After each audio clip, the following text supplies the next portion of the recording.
must be fully respected and protected. Fourth, climate justice and climate actions. Climate change has disproportionately affected vulnerable populations such as low-income communities and developing nations. Nepal is deeply concerned about the disproportionate impact of climate change, particularly in the mountain regions. We have first-hand experience of glaciers melting in our Himalayas that are seriously threatening the lives and livelihoods of millions downstream. To discuss the climate crisis and chart out the way forward, we convened the Sagarmatha Samvad, that is Mount Everest Dialogue, in May this year under the theme Climate Change, Mountains and Future of Humanity. The Samvad adopted the Sagarmatha call for action, reaffirming our shared commitment to the Paris Agreement and 2030 Agenda. Nepal is proud to be among the few countries to have submitted our third nationally determined contributions, NDC 3. By 2035, we aim to reduce emissions by nearly 27% and expand renewable energy eightfold. Excellencies, as the world confronts a climate catastrophe, we must act with urgency and resolve. This is not a crisis of emissions. It is a crisis of equity, of survival, and of justice. Nepal calls for urgent, fair, and ambitious actions to protect vulnerable communities. Polluters may take responsibility with actions. We reiterate our call for scale-up, predictable, and accessible climate finance, technology transfer, and capacity building for countries on the front line, particularly the least developed countries and mountainous nations. The loss and damage fund must be capitalized, and biodiversity finance must be increased to match the scale of the crisis. Nepal urges the international community, especially developed countries, to demonstrate genuine solidarity and moral clarity by delivering on the ICJ advisory opinion and upholding their obligation to protect the climate systems. Fifth, digital transformations. Technology must be inclusive, secure, and right-based. We must narrow the digital divide within and among countries to create a peaceful and equitable society. Nepal advocates for a global digital cooperation framework that ensures access to infrastructures, digital literacy, and data protections for all. Technology transfer must be accelerated and scaled up. Finally, the United Nations must be reformed to reflect the present-day realities. Focus should be laid on coherence, coordinations, and accountability across the UN development system. We need to prioritize LDCs and LLDCs across all global commitments and partnerships. The UN 80 initiative offers a timely opportunity to renew our collective commitment to a more inclusive, transparent, and effective multilateral systems. Nepal supports the reform of the United Nations Security Council to make it more representative, transparent, and accountable. The review of the ECOSOC and the high-level political forum this year presents an important moment to enhance their effectiveness, coherence, and the impact in delivering on the Sustainable Development Goals. Similarly, Nepal supports the ongoing peace-building architecture review. This is an opportunity to enhance synergy, streamline efforts, and drive results where they matter the most. We also underline that the global financial architecture must meet today's realities. Mr. President, the global community has time and again reaffirmed its determinations to tackle challenges before us. And we have shown that we can achieve more when we act in genuine partnership, when we choose collaborations over confrontations, and when we replace disagreements with dialogue, and we are committed to peace, prosperity, and sustainable future. Mr. President, Excellencies, distinguished delegates, ladies and gentlemen, for 8 decades, the United Nations has stood as a beacon of hope for peace, for justice, for human rights, and for development. Today, that legacy calls upon us more urgently than ever. The world watches us at a moment of great trial. Let us stand together, united and determined, to ensure enduring peace and prosperity in the world. When the United Nations succeeds, humanity as a whole succeeds. When it falters, it is the innocent and vulnerable who bear the heaviest cost. Let this 80th anniversary remind us of our shared duty to safeguard peace, to uphold justice, to protect human dignity, and to build a world that is fairer, safer, and more human for all. Nepal stands firmly committed to doing its part in shaping a safer, more prosperous, and more sustainable world. I thank you. I thank the Chair of Delegation of Nepal.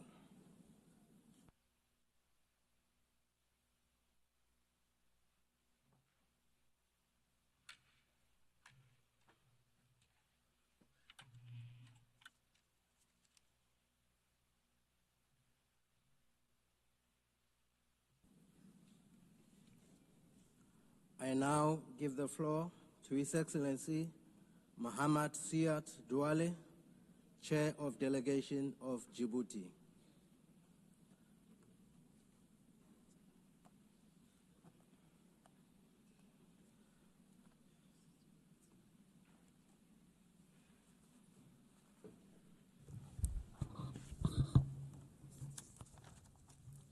Madame la Présidente, je souhaiterais d'abord réitérer nos vives félicitations à Son Excellence Madame Anna Book, Présidente de l'Assemblée générale, pour cette session historique qui coïncide avec la commémoration du 80e anniversaire de la création des Nations Unies. Le thème que vous avez retenu pour cette session, Mieux ensemble, bâtir la paix, promouvoir le développement et garantir les droits humains, définit d'une manière éclairante la quête patiente, méticuleuse et scrupuleuse de la communauté internationale depuis la signature de la Charte des Nations Unies il y a 80 ans. Nous pouvons être fiers des résultats obtenus et de nombreux succès enregistrés par notre organisation. En dépit d'un contexte difficile, rien ne doit entamer notre détermination à construire un monde moins inégalitaire, plus solidaire, pacifié et prospère. Notre gratitude va à l'endroit de votre prédécesseur, M. Philemon Young, pour son ouverture, son leadership et ses efforts continus tout au long de la session qui vient de s'achever. Madame la Présidente, Monsieur le Secrétaire général, au cours de ces 8 décennies passées, le rôle des Nations Unies a été déterminant dans le soutien au processus de décolonisation en Afrique et en Asie, la résolution de conflits, la prolifération nucléaire, le combat contre la pauvreté et le changement climatique, la promotion des droits de l'homme ainsi que la gestion des risques de pandémie. Les Nations Unies, conscientes de la nécessité d'affiner ces outils, a continuellement entrepris les réformes nécessaires afin de toujours mieux s'acquitter de son mandat et de répondre aux défis du moment. Sous le leadership du secrétaire général actuel et à la demande des États membres, devant le constat de la lenteur dans la mise en œuvre des objectifs de développement durable et dans le but de bâtir un multilatéralisme plus inclusif, plus efficace et plus interconnecté, nous avons adopté les recommandations contenues dans le rapport majeur intitulé « Notre agenda commun ».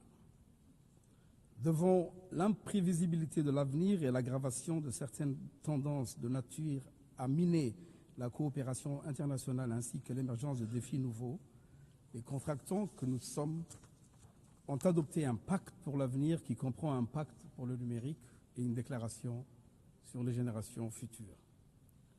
Convaincus qu'il nous faut bâtir un monde meilleur où nous serons mieux ensemble, nous avons convenu d'un programme ambitieux couvrant des questions aussi importantes que la paix et la sécurité, le développement durable, le changement climatique, la coopération numérique et en particulier veiller à faire de l'intelligence artificielle une technologie qui profite à tous, les droits humains, l'égalité des sexes, la jeunesse et les générations futures, ainsi que la transformation de la gouvernance mondiale.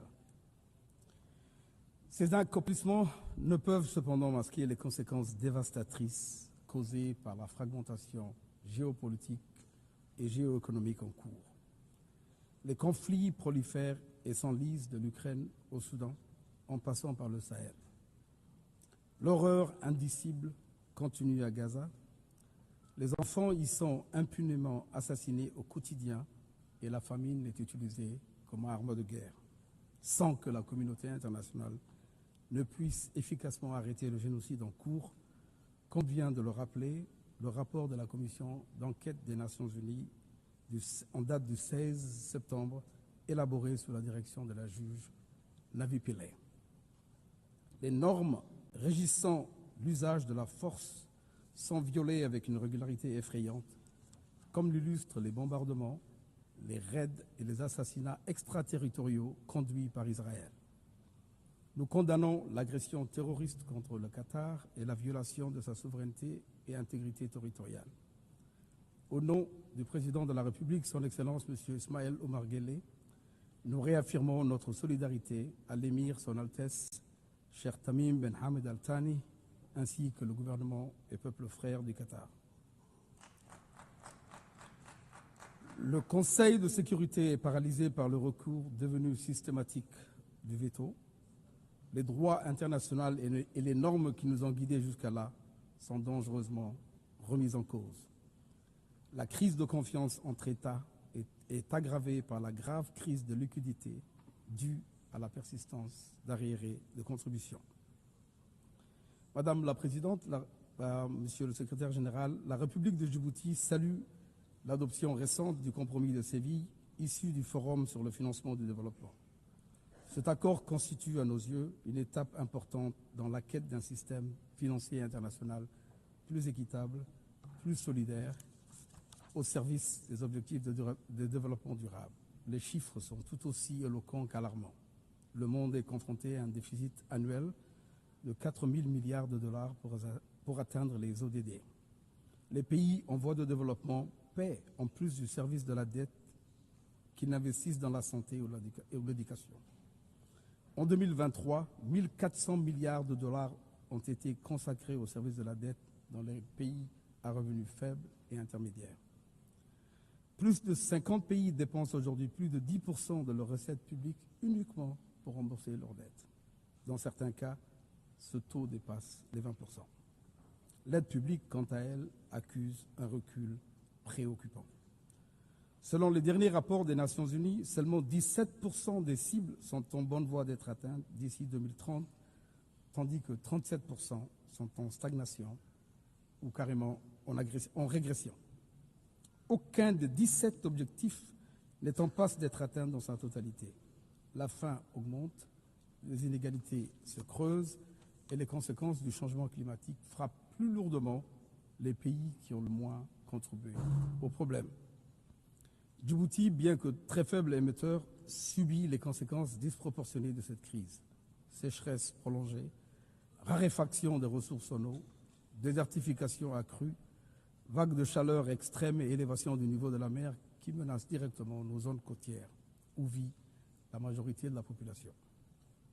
Nous sommes convaincus, comme nous l'avons rappelé récemment lors du 2e sommet africain sur le climat à Addis Abeba, que l'urgence appelle d'abord à une stratégie d'adaptation efficace. À Djibouti, le Sovereign Carbon Agency collecte les contributions carbone sur la base du principe pollueur-payeur et les transforme en projets d'adaptation pour les communautés affectées. Le compromis de Séville suscite un nouvel espoir. Il appelle à une réforme de fond, à une gouvernance financière plus inclusive et répond aux aspirations de longue date des pays du Sud. Les engagements qu'il contient doivent être honorés. Il ne faut pas qu'il devienne un texte de plus dans les archives du multilatéralisme. Il doit servir de base à un nouveau contrat mondial fondé sur une solidarité concrète, la responsabilité et l'ambition partagée. Madam President, Mr. Secretary General, Djibouti is committed to transforming its strategic, geographic, and infrastructural advantages from primarily a transit leader to a fully integrated industrial partner for East Africa and beyond. In line with its National Development Plan, Djibouti EC, we will pursue inclusive, sustainable industrialization that adds local value, create more employment and benefits its neighboring countries. Djibouti will leverage its free trade zones, ports, and logistics infrastructure to attract light manufacturing, agro-processing, packaging, and assembly industries that serve regional demand. Djibouti is a strong believer in regional integration, where each country develops and leverages its comparative advantage to contribute to shared growth and stability. Djibouti is and will always remain a serious, reliable, committed, and constructive partner to countries in the region and its many friends all around the world. Just 2 days ago, on September the 27th, Djibouti achieved its first UNESCO Biosphere Reserve status with the designation of the Archipel des Sept Frères, Rassian, Korangar, and Godoria Biosphere Reserve. This major historic step, which underlines our country's commitment to environmental stewardship, strengthens our resolve to develop Djibouti's potential to become a premier destination for eco-tourism. Madame la Présidente, Monsieur le Secrétaire général,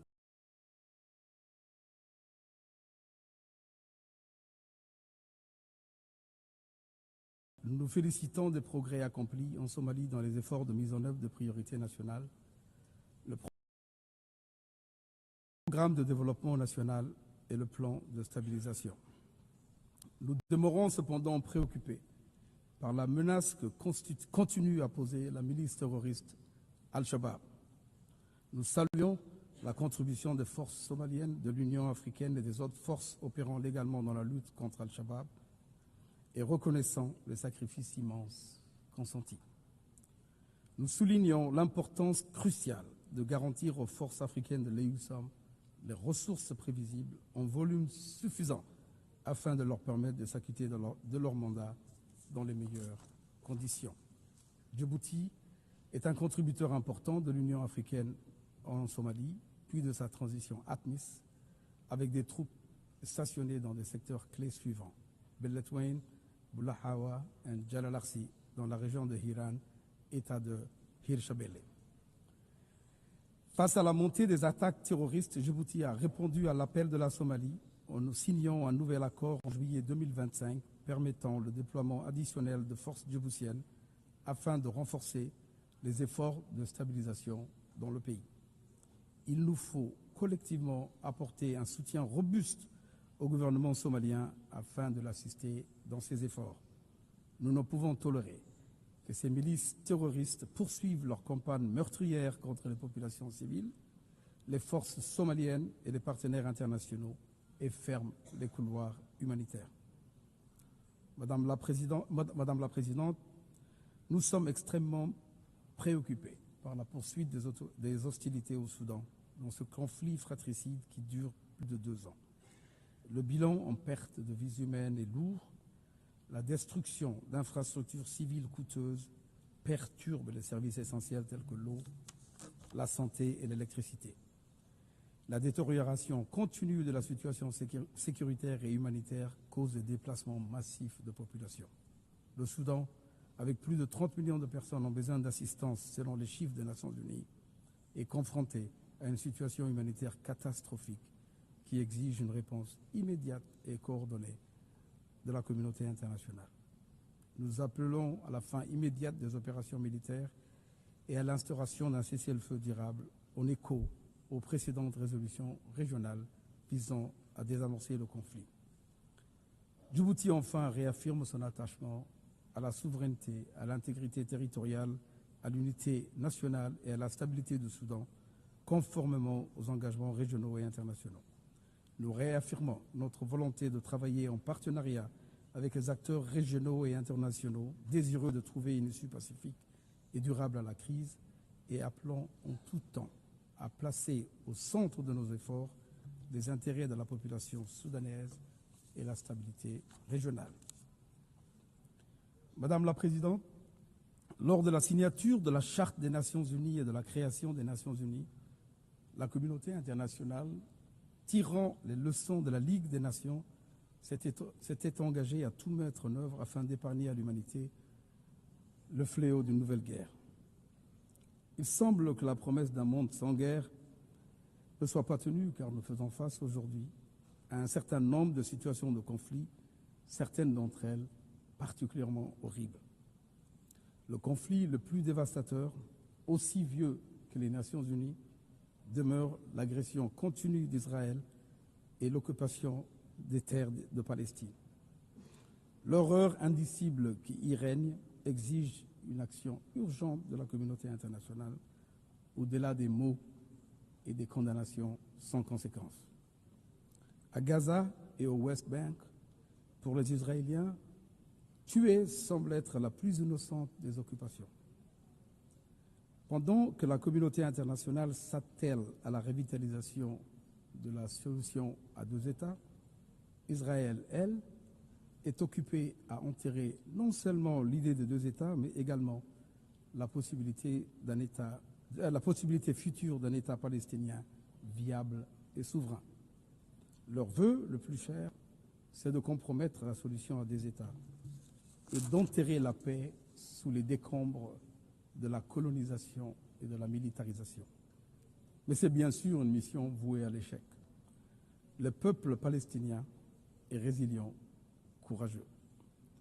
La communauté internationale est tout aussi déterminée, comme l'illustre la résolution adoptée par une vaste majorité des États membres à l'Assemblée générale, ainsi que les résultats très encourageants de la conférence internationale du 22 septembre, coprésidée par l'Arabie saoudite et la France.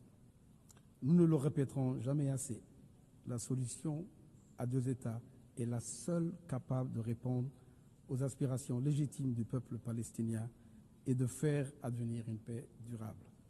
Djibouti encourage les efforts en cours afin qu'ils puissent produire les résultats escomptés.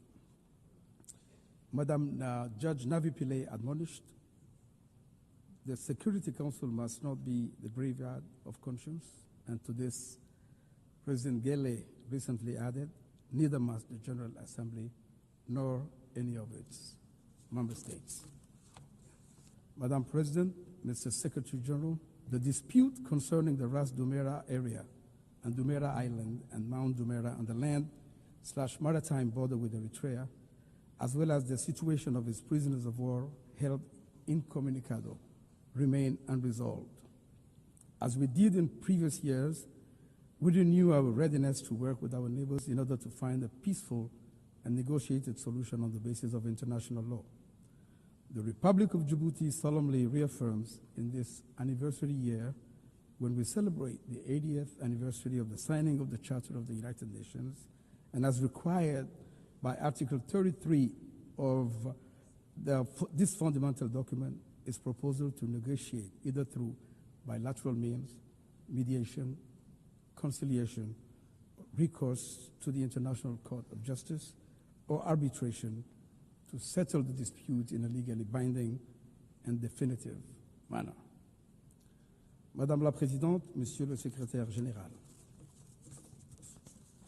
les Nations Unies, 80 ans après sa création, continuent d'offrir une plateforme et des outils adéquats que nous pouvons affiner davantage, bien sûr, afin de mieux vivre ensemble et répondre aux défis complexes auxquels notre monde fait face en matière de paix, de sécurité collective, de développement et de droits humains. Nous devons tout mettre en œuvre afin que les Nations Unies ne restent un théâtre symbolique, vigilant sur son image, mais sourd aux exigences de réforme, y compris celles du Conseil de sécurité, en accordant à l'Afrique la place qu'elle mérite, réparant ainsi une injustice historique. Les Nations Unies demeurent plus que jamais essentielles. Nous ne devons pas en faire une victime expiatoire, sacrifiée sur l'autel de nos différences et notre incapacité à instaurer entre nous des liens de confiance solides. Nous devons travailler ensemble afin de donner au multilatéralisme un sens renouvelé et renforcer la coopération internationale dans l'intérêt de tous les États, petits et grands. Je vous remercie pour votre attention.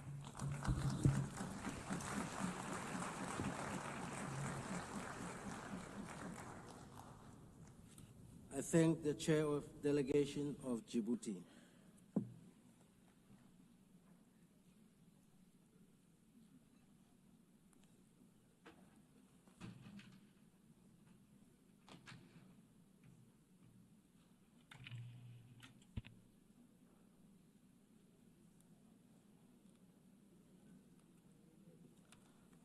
I now give the floor to Her Excellency Christina Marcus Lassen, Chair of Delegation of Denmark.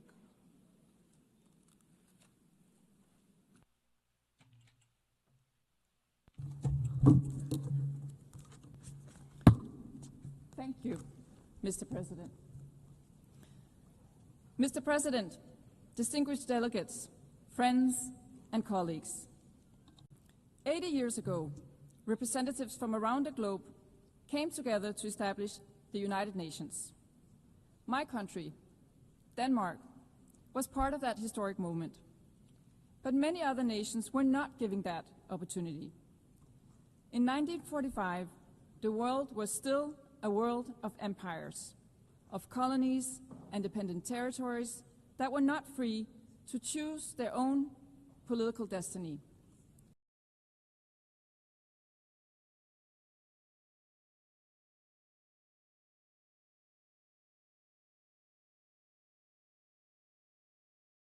The establishment of the United Nations did not change that overnight.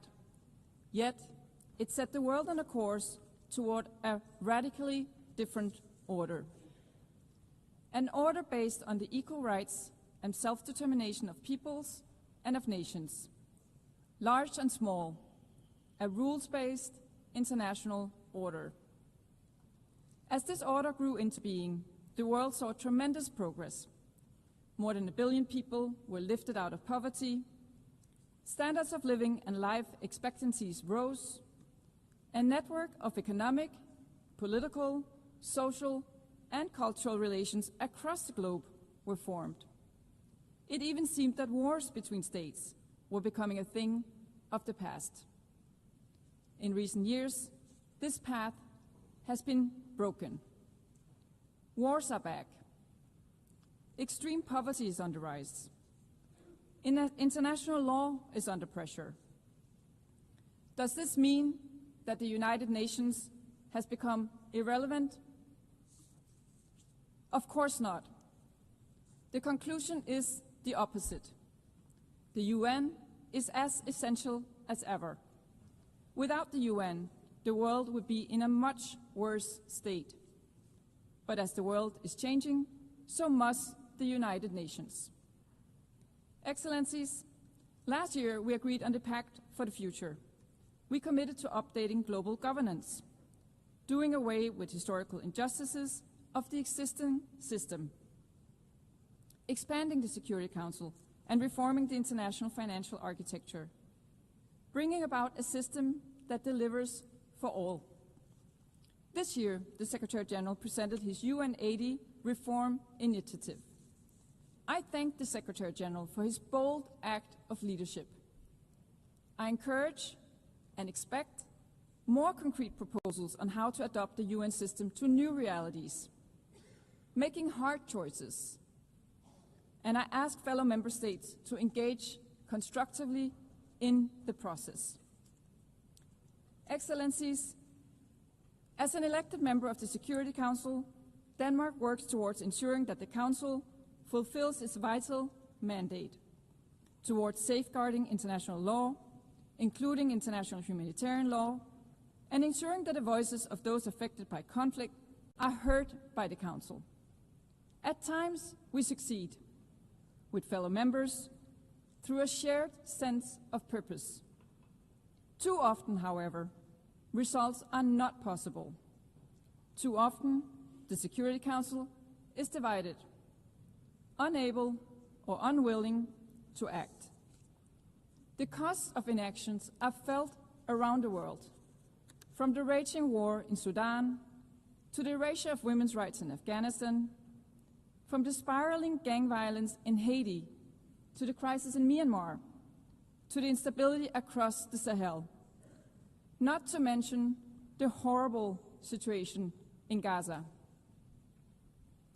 Almost 2 years have passed since the horrific terrorist attack by Hamas on October 7, 2023, an attack that tore through Israeli families and left the nation wounded to its core. Denmark has repeatedly and consistently condemned the attack and called for the immediate release of all hostages. We've also said from day one that Israel has a right to self-defense. But what is going on in Gaza right now has nothing to do with self-defense. A man-made famine is spreading. Thousands of civilians are being killed. The humanitarian catastrophe is of unbearable scale. It must be brought to an end immediately. Israel must comply with international law, including international humanitarian law. The war in Gaza needs to stop.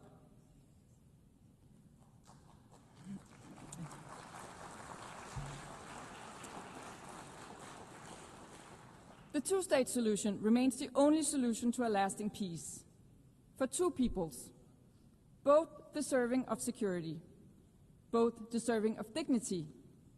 The high-level conference on the two-state solution last Monday clearly demonstrated that the momentum is growing, that we are witnessing a renewed energy and enthusiasm for peace based on the two-state solution, a solution that Denmark is prepared to build on. The keys to recognition of a Palestinian state can no longer lie in the hands of the Israeli government. The Palestinians themselves must become masters of their own destiny. Excellencies, in Ukraine, Russia's horrific and illegal war of